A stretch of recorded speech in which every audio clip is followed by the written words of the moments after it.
Stop acting like you know the way ahead, like you know the rules. There are no rules, man. We're lost.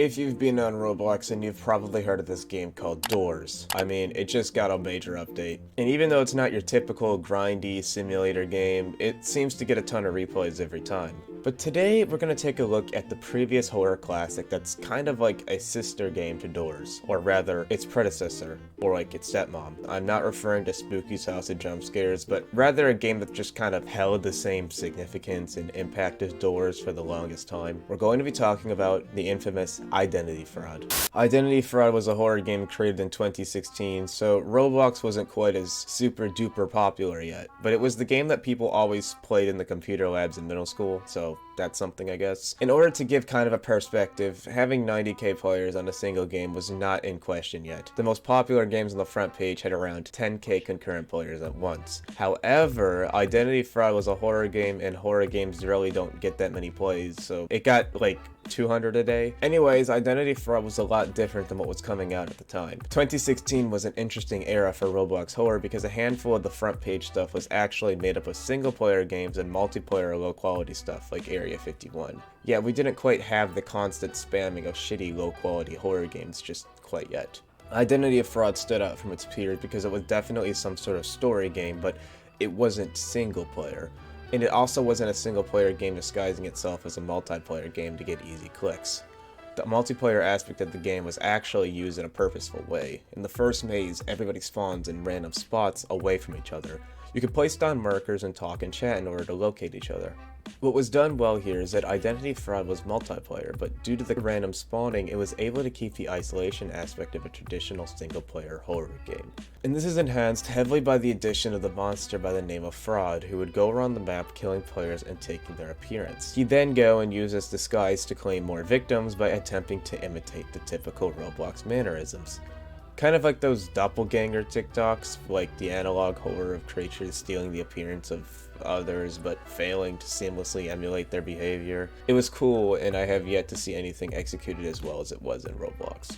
Anyways, the first maze also featured two other monsters. Stan, who was a black dude who's basically just SCP-173, or the Weeping Angels, but nobody knows about the Weeping Angels anymore apparently. You can also see him in Isle. I made a video about that game. The central antagonist is this typical Roblox horror story monster thing, although people like to call him Stan because of the guy from Identity Fraud of the same name. And then finally you have Ralph, who is just a guy with a big ass knife. Enough said. Once you make it out of the first maze, you make your way through a metal door to the second one, which is a grassy hedge maze thing, and also it's a lot easier than the first one.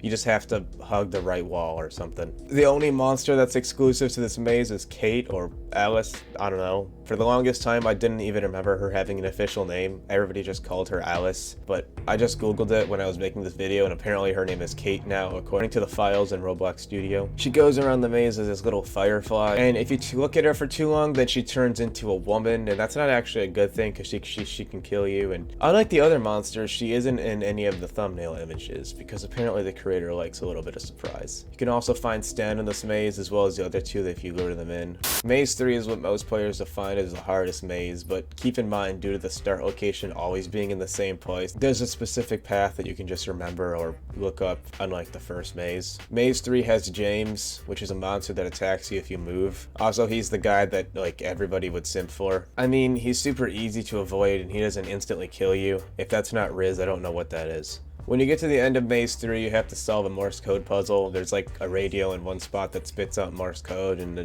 door in another spot that takes said code.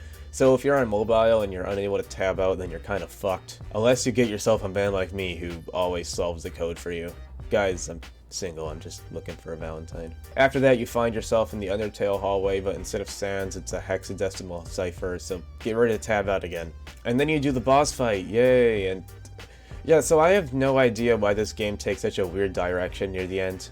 You know, with the sudden Morse code, the Undertale hallway, the hexadecimal cipher, and this boss fight. It's just a little odd considering everything leading up to this point. The first phase of the fight is pretty easy, and I'd say the second one is too, but compared to the first one, I'd say that it would surprise people. Considering that during the first phase you just need to stand still and spam M1, and the second phase you have to constantly move and jump around. And after that you defeat him and get kicked from the game.